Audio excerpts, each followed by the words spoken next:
അധ്യായം 49 അൽ ഹുജറാത്ത്. അവതരണകാലം. വിവിധ സന്ദർഭങ്ങളിലായി അവതീർണമായ നിയമനിർദ്ദേശങ്ങളെ വിഷയത്തിന്റെ ഐക്യം പരിഗണിച്ച് സമാഹരിച്ചതാണ് ഈ അധ്യായമെന്ന് വ്യത്യസ്ത റിപ്പോർട്ടുകളിൽ നിന്നും സൂക്തത്തിന്റെ ഉള്ളടക്കത്തിൽ നിന്നും മനസ്സിലാകുന്നു.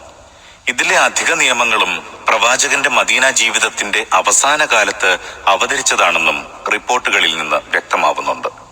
ഉദാഹരണമായി, ഈ അധ്യായത്തിലെ 4-ാം സൂക്തം പ്രവാചക പത്നിമാരുടെ ഭവനങ്ങൾക്ക് വെളിയിൽ നിന്ന് പ്രവാചകനെ ഉച്ചത്തിൽ വിളിച്ചുകൊണ്ടിരുന്ന ബനൂ തമീം ഗോത്രക്കാരുടെ പ്രതിനിധി സംഘത്തെക്കുറിച്ചാണ് അവതരിച്ചിട്ടുള്ളതെന്ന് ഖുർആൻ വ്യാഖ്യാതാക്കൾ വ്യക്തമാക്കുന്നു.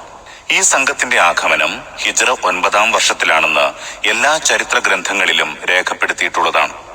അതുപോലെ തന്നെ ഇതിലെ 6-ാം സൂക്തം നബി തിരുമേനി ബനുൽ മുസ്തലിഖ് ഗോത്രത്തിൽ നിന്ന് സകാത്ത് ശേഖരിക്കാനായി അയച്ച വലീദ് ഇബ്നു ഉഖ്ബയെ സംബന്ധിച്ചാണ് അവതീർണമായിട്ടുള്ളതെന്ന് ഒട്ടേറെ ഹദീസുകളിൽ നിന്ന് വ്യക്തമാവുന്നു.